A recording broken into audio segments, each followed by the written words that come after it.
You watched it every week, knew the theme song by heart, and felt like the Ponderosa was practically your second home. But even the most devoted fans let some things slide right past them. Here are 15 small details you missed in Bonanza. Number 15. The show was kept alive to sell TV sets.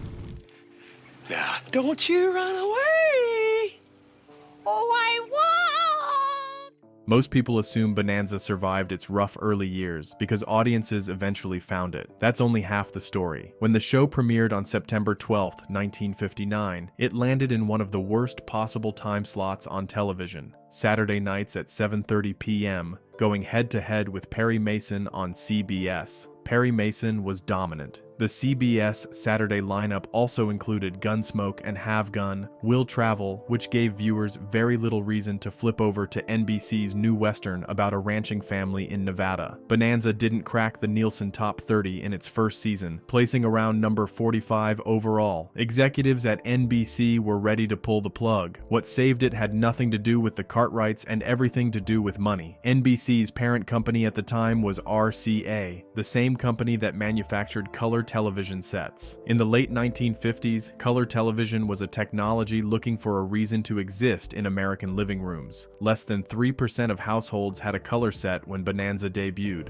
RCA needed a flagship program to showcase what color TV could actually look like in practice, something that would make people want to upgrade. Bonanza was that program. The show was filmed entirely in color, the first Western series ever to be broadcast that way, and RCA was determined to keep it on the air as long as it served that purpose. The production cost for filming in color was about 25% higher than a standard black and white series. Creator David Dortort reportedly covered part of that gap himself to keep the color format alive. RCA served as the show's primary sponsor during its first 2 seasons, using the program explicitly to drive interest in their color sets. So the next time you watch that blazing Ponderosa map opening, the red and orange flames eating the paper, revealing the ranch, then the 4 riders coming through the flames, know that the map itself was essentially a commercial for a technology most people didn't yet own. When NBC moved the show to Sunday nights at 9 p.m. for season 3 in 1961, with Chevrolet coming on as the new sponsor,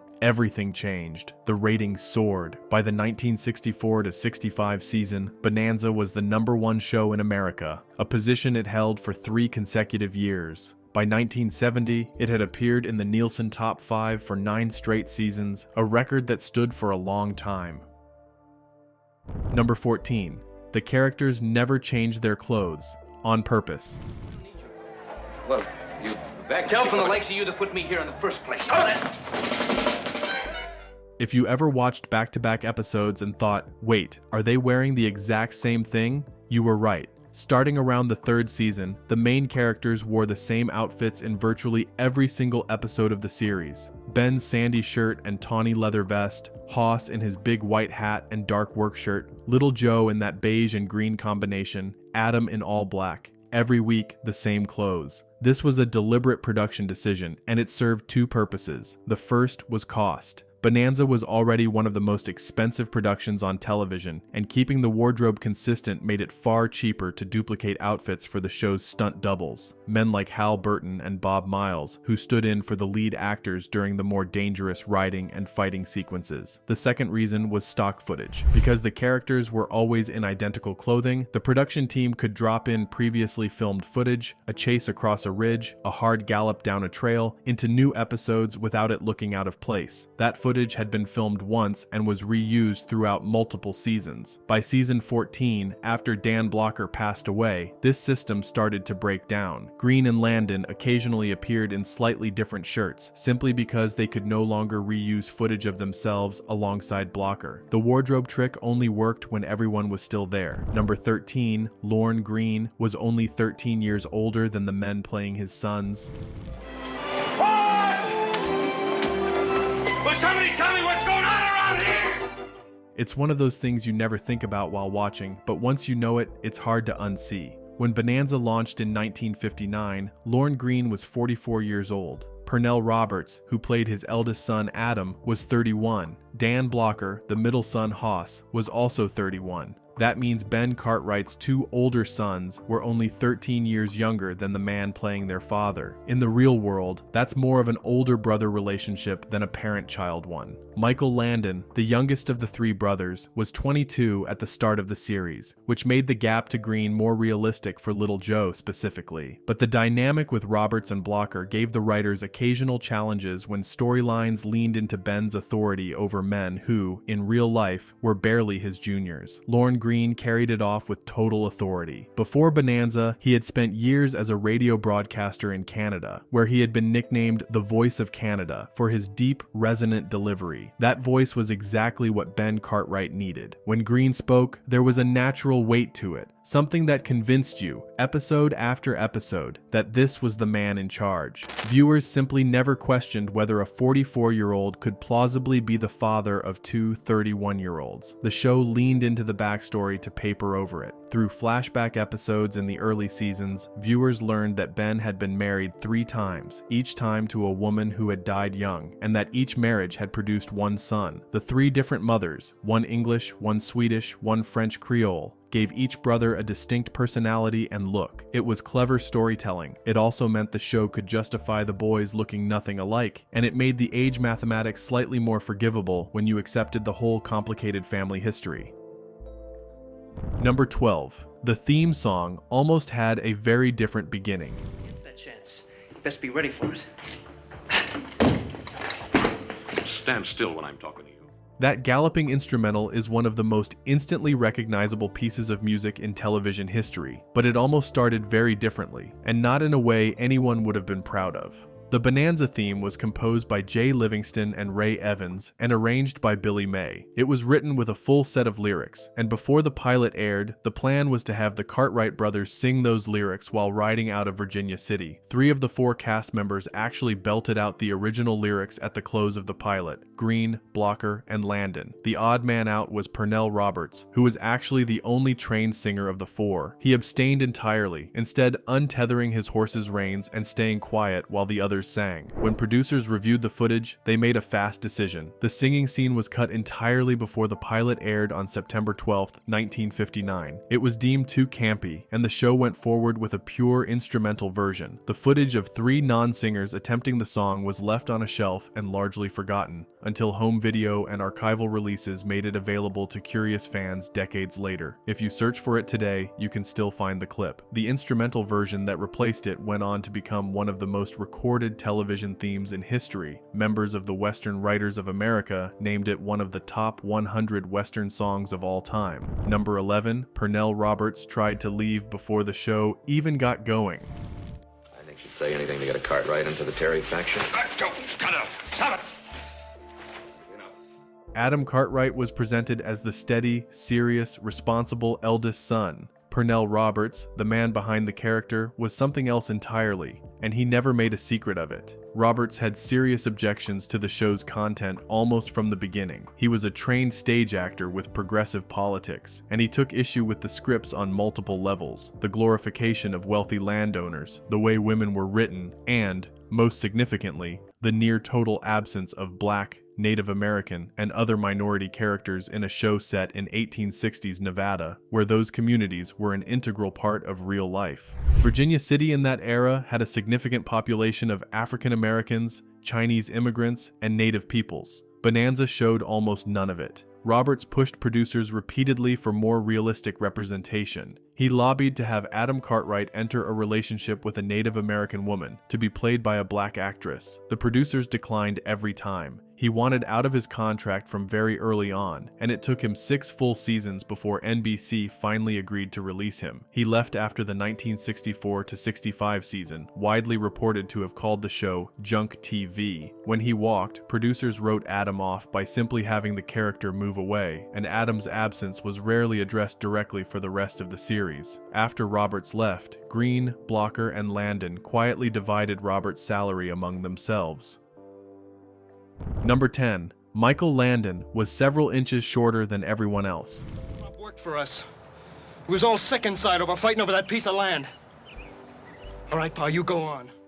Little Joe Cartwright was supposed to be the young, impulsive, rough-riding youngest son, a ranch hand who could hold his own with anyone. Michael Landon played that role convincingly for 14 years. What viewers never knew was that he was doing it in 4-inch platform boots. Landon was noticeably shorter than his co-stars, who all stood around 6 feet tall. Dan Blocker was a genuine giant at 6 feet 4 inches and 300 pounds. Lorne Greene and Pernell Roberts were both solidly over 6 feet. Producer David Dortort had actually had reservations about casting Landon in the role to begin with. He had 2 other actors in mind first, and the height difference was among the practical complications on set. To bring him up to a comparable height, the production had him wear lifts that added approximately 4 inches, bringing him up to around 6 feet 1 inch. The boots were built specifically for the show and became part of his standard gear for every riding scene and every outdoor sequence. What makes this detail stand out is what Landon did afterward. He kept wearing the lifts long after Bonanza ended. By that point, the habit had set in deep enough that he continued using them through his work on Little House on the Prairie and Highway to Heaven. Nobody on those subsequent productions seems to have made a public issue of it, and Landon himself spoke about it openly in later years. He received more fan mail than any other cast member during the show's peak years. Young women in particular responded to him, and that connection to the audience was what eventually gave him the leverage to push for a seat behind the camera, writing his first episode in 1962 and directing his first in 1968. Michael Landon is the only actor in television history to have starred in 3 separate series, each running at least 5 years: Bonanza, Little House, and Highway to Heaven. He wore the lifts through all of it.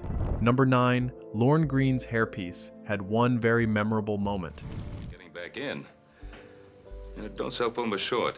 He's got Ridley on his side, and he's going to do everything in his power to keep him there. By the time Bonanza was a few seasons in, most of the cast was dealing with some version of the same issue: hair loss. Lorne Greene and Pernell Roberts both wore hairpieces from the beginning of the series. Dan Blocker joined them in 1968, around the time he was approaching 40. Victor Sen Young, who played the cook Hop Sing, wore an attached rat tail queue as part of his character's look. The one exception was Michael Landon, who kept his natural hair throughout all 14 seasons, though he did dye it regularly to cover the gray that had started coming in during his 20s. Among all the hairpiece stories from the set, one stands out. During the filming of an episode at Paramount Studios, Lorne Greene had to perform a stunt that required him to jump from a ship into a large water tank known as the B-tank. He went in feet first and went fully under. When he came back up, his hairpiece was floating on the surface of the water. Landon and Blocker, watching from the side, held their breath to see what would happen next. After a beat, Greene's hand shot up out of the water, grabbed the piece, and pulled it back down. He emerged from the tank a moment later, hairpiece slightly askew, walked past the snickering crew without a word, and went straight into his trailer. Nothing was ever said about it. Number 8. The Cartwright Ranch was a fictional location hidden in a real city's studio lot. This isn't your land, madam. It sure is. I just signed this here claim paper. Fans who made trips out to Lake Tahoe hoping to find the Ponderosa Ranch were in for a disappointment, because for most of the show's run, it didn't exist anywhere near Nevada. The Virginia City exterior sets used for the first 11 seasons were built on a backlot at Paramount Studios in Hollywood. That same set, incidentally, was also used for Have Gun, Will Travel, Mannix, and eventually the Brady Bunch. The interior of the Cartwright Ranch house, including the famous staircase that appeared to lead to a second floor, was a single-level set. The staircase went nowhere. Bedroom scenes were filmed separately at Burbank Studios. The outdoor riding footage was shot in the Sierra Nevada mountains, but the crew made those trips as infrequently as possible. Production could sometimes complete an entire season's worth of exterior shots in just a few days, which is one of the reasons the same scenic footage turns up again and again across different seasons. Beginning with season 10 in 1968, a real Ponderosa Ranch location came into play, but that's a different story. Number 7. A real theme park was built because fans kept showing up looking for the ranch. You're gonna make it, Ed. It started with Bill and Joyce Anderson, who owned a small horse ranch near Incline Village, Nevada, on the eastern shore of Lake Tahoe. Their property sat in roughly the same area where the fictional Ponderosa was shown on the burning map in the opening credits, and fans, following that map as if it were directions, showed up at their gates regularly looking for the Cartwright homestead. The Andersons saw an opportunity. They contacted NBC, and Bonanza's creator-producer David Dortort proposed turning the property into a theme park, and got everyone on board. The Ponderosa Ranch theme park opened to the public in 1968, complete with a full-scale replica of the Cartwright ranch house and barn. Visitors arrived by Conestoga wagon, got robbed by actors playing outlaws on the way up, explored the grounds, and could order a Haas burger for lunch. Over the course of the park's existence, more than 3 million of those burgers were sold. The park also featured the graves of Ben Cartwright's 3 wives, and memorial markers for the cast members were added over the years following each death. Dan Blocker in 1972, Victor Sen Young in 1980, Lorne Greene in 1987, and Michael Landon in 1991. The Ponderosa Ranch remained open until September 2004, when the land was purchased by a private buyer and closed. At the time of closing, the final season had drawn an estimated 250,000 visitors. Number 6. The opening credits rotated the stars' names every single week. Tower braces to prevent side motion. Oh, Philip, this is Adam Cartwright. Adam, Philip Diedesheim.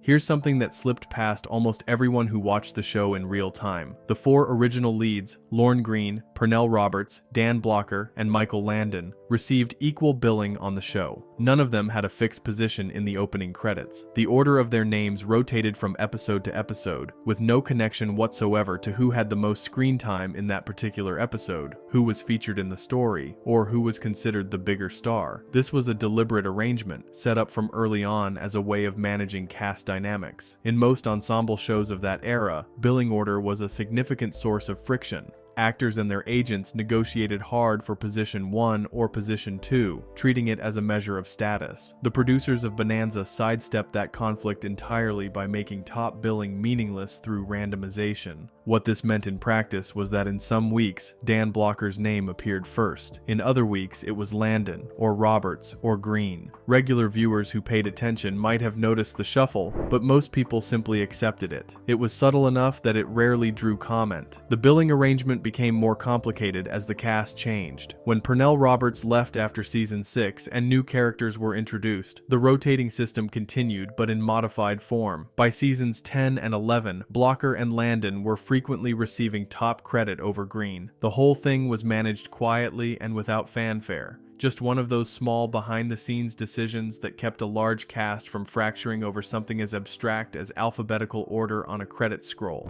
Number 5. The Haas restaurant chain started with Dan Blocker himself. Sorry, I didn't mean to run into you. Oh, I gotta hurry. Wait a minute, where do you gotta hurry to? Oh, I gotta go keep them claim jumpers from getting there. Go. Of course.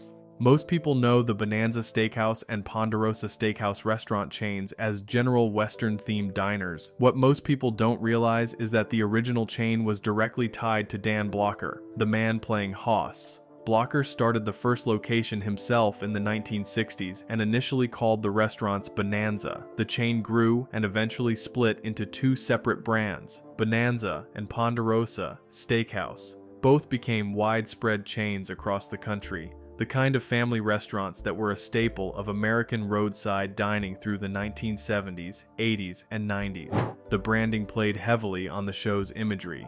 Blocker had a natural entrepreneurial instinct, and the popularity of Haas Cartwright made him a recognizable spokesman. Both chains continue to operate today under fat brands, though far fewer locations remain compared to their peak years. It's a detail that tends to surprise people. The restaurant you might have eaten at as a kid was, at its origin, the personal business venture of the man who played the big, lovable middle Cartwright.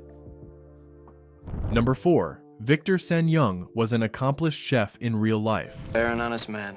He'll know the truth when he hears it. Father, in America, a man is innocent until proven guilty. Isn't that right, Hoss? Hop Sing, the Cartwright family's cook, was written as a source of comic relief, perpetually frustrated, delivering rapid-fire complaints when dinner was late or the kitchen was disrupted, occasionally threatening to quit and go back to San Francisco. Victor Sen Young played the role for all 14 seasons of the show, providing a consistent comedic anchor in nearly every episode. What the show never revealed was that Sen Young genuinely knew his way around a kitchen. Off-screen, he was an accomplished Cantonese-style chef and appeared on various cooking programs over the years. In 1974, after Bonanza had ended, he published a cookbook called The Great Wok Cookbook, which contained over 200 recipes. This wasn't a celebrity cookbook put together to cash in on name recognition. It was a serious collection of Cantonese recipes that people actually cooked from. Sen Young had a genuine expertise in the cuisine, and the book reflected that. His financial situation with the show was a notable contrast to his co-stars. As a semi-regular cast member, rather than a series regular, he was paid on a per-episode basis for all 14 seasons. That meant that despite appearing across the entire run of the show, he earned significantly less than Green, Landon, Blocker, and Roberts, who eventually reached salaries of around $10,000 per episode at the show's peak.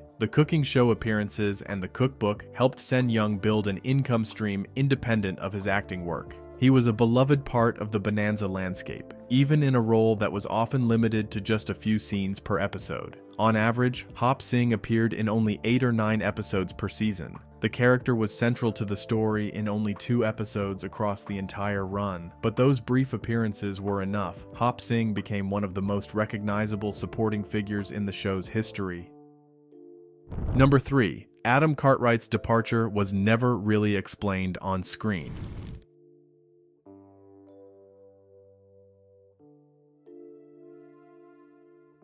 When Pernell Roberts left the show at the end of season 6, the production had to figure out what to do with Adam Cartwright. Recasting the role was briefly considered. Guy Williams, who had played Zorro on the Disney series and would later star in Lost in Space, was already in the mix as a potential Cartwright. He had actually appeared as Will Cartwright, a cousin, in a handful of episodes, though he was quietly written out after 5 appearances under circumstances that were never made entirely clear. The decision was made to simply have Adam move away. No dramatic scene, no proper goodbye. The character just stopped appearing. In the rare moments he was referenced afterward, it was vaguely implied that he had gone to sea, or moved to England, or relocated to Australia. The different seasons gave different impressions, and no single explanation was ever confirmed within the run of the original series. The 1993 TV movie Bonanza, the return eventually settled on Australia, with Adam unable to return due to illness. It's one of the stranger exits in the show's history. A major character, one of the 4 original leads, who simply vanished and was spoken of in passing as though he'd just taken a long trip.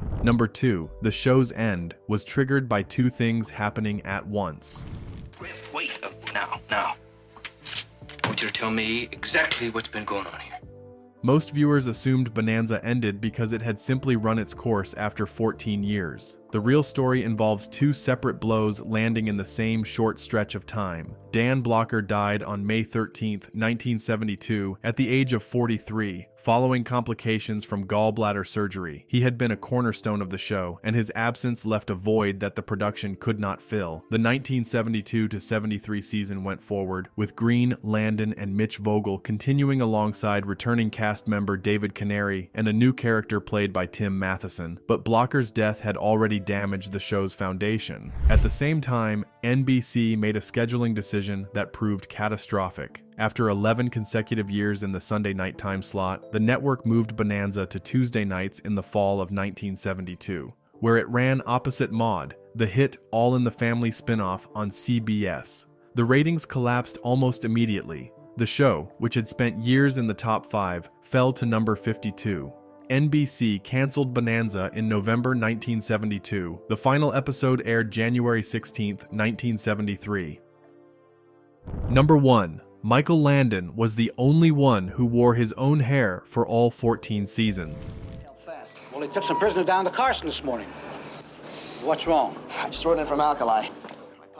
It's a small thing, but when you line up the facts, it becomes oddly poetic. Of the 4 original leads and even the supporting cast, Michael Landon was the only one who never wore a wig or a hairpiece during the show's entire run. Lorne Greene wore a hairpiece from day one. Pernell Roberts wore one as well, though he preferred not to wear it during rehearsals. Dan Blocker started wearing a toupee in 1968 when he was nearing 40, and his hair loss became visible. Victor Sen Young wore an attached hairpiece as part of Hop Sing's look throughout the series. Landon had a full head of hair for all 14 seasons, though he dyed it regularly. The gray had started coming in when he was still in his 20s. It's a footnote, but it quietly says something about how much time can pass in a show like Bonanza. A run that long leaves marks on everyone. Landon was 22 when he first climbed into the saddle as Little Joe in 1959. He was 36 when the cancellation notice came in 1972. In between, he had written 21 episodes and directed 14 more.